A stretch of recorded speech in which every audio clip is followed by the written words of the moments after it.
Hey guys, this is Tanveer Hashmi with Simple Economics, and here we are with a new episode of Microeconomics, and we are going to discuss today an important micro topic, which is distinction between perfect competition and imperfect competition. So as you know, perfect competition is a utopian situation where you have large number of buyers and sellers dealing with homogeneous product. On the other side, we have imperfect competition, which is more a realistic model. And here we have oligopoly and monopolistic competition, where you have some kind of product differentiation as well as some monopoly power. Bear in mind that monopoly is not under imperfect competition, because imperfect competition includes some sort of competition in the industry. But the same topic could be treated as difference between perfect competition and monopoly, right? So we are going to discuss this topic in detail, so that you should be able to write well in your exam, and you should be able to draw a diagram which shows the differences between the two models. So stay with me and I'm going to show you a diagram shortly. Alright guys, here we are with our perfect competition and imperfect competition diagram. So as usual, you draw the two axes fully labeled. You take price, cost, revenue here, output. Right. From examination point of view, if you take price here, that include cost and revenue. So should be okay, but I would like to use PCR with output here. And we are going to take downward sloping demand curve, which is our average revenue, and margin revenue, which is almost half of AR. Now you might be surprised that in perfect competition, why do we have a downward sloping demand curve?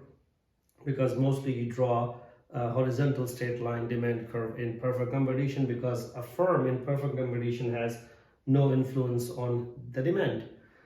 The reason I am going to show a downward sloping demand here is because I'm comparing perfect competition industry with an imperfect competition industry. I'm not going to compare two firms in each model.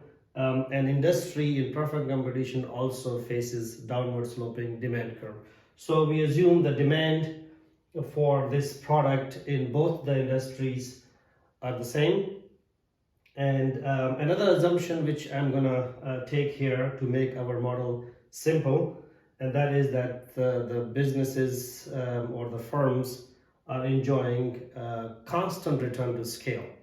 Once again, in perfect competition, they do not enjoy economies of scale, but to make our model simple, we assume here the firms are enjoying constant return to scale, and that's why their average cost is equal to marginal cost.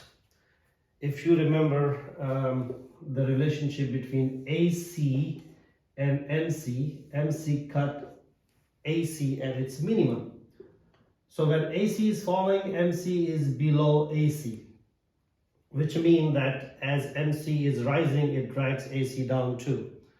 When MC rises, AC start rising as well, and MC cut AC at its minimum. That minimum point, at this point, MC is equal to AC, and that's what I have shown here, if you are wondering it. So this is not that horizontal demand curve in perfect competition. This is just assumption that the firms are enjoying constant return to scale here, or their AC equal MC. Why are we doing this? Because it makes our model simple. As I mentioned earlier, you can easily compare the efficiencies and consumer surpluses between the two models. So let's talk about the efficiency first.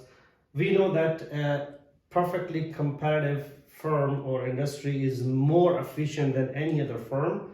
As you can see here also that AC equal MC, which mean that the firms are enjoying or the firms are productively efficient. But at the same time, you should remember that equilibrium in perfect competition happens where supply equal demand, because it is the freest type of model we have in economics. So remember, your marginal cost is your supply curve, this is your demand curve, this is the point where supply equal demand. So that is output P for here, or PC for perfect competition. And this is the price in perfect competition as compared to monopoly, which follow profit maximization model, or profit maximization as their main objective, which is the point where MC equal MR. So this is your MC and this is your MR, this is the point, right? To find the price, we have to go up to the demand curve. So this is the price in monopoly, or you could say in this model is imperfect competition, right? So IMC, imperfect competition, and this is the output in imperfect competition. And you can see that price in perfect competition is lower and output is more as compared to price and output in imperfect competition. You can also compare here the amount of consumer surplus. You can see this with the help of this red ink here. This is the amount of consumer surplus in perfect competition, which is obviously more than in imperfect competition or monopoly. Another difference you can see here is the amount of deadweight welfare loss which is happening in perfect competition, because they're not operating at the point where demand equals supply, which is our social optimum. So this is the amount of deadweight welfare loss in imperfect competition, because they are producing at the profit maximizing level of output. Again, back to efficiencies. One of the conditions for allocated efficiency is that price equal marginal cost, or your AR equal marginal cost, your allocative efficiency. And that is happening when it comes to perfect competition. This is the price, and at this point, price equal AR equal MC. So the firm in perfect competition, or this perfectly competitive industry, is allocatively efficient at this point. But when you compare this in imperfect competition or in monopoly, you see that price is at this point, which is higher than the cost.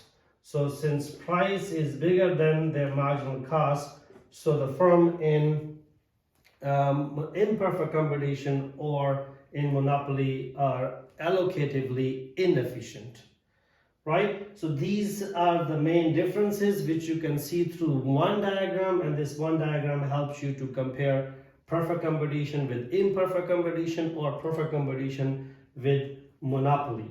I hope you understand this model, and this will help you to get good score, as one diagram is enough here to show the differences, to show 3 or 4 differences between the two models. You can also take average cost and marginal cost U-shape like I have shown here, and you can still show all these differences. So this is all up to you. Whatever is easier for you, you should go with that. I hope you understand that, and if you have any question, you can mention those in the comments or send it to me directly. Take care. Bye-bye.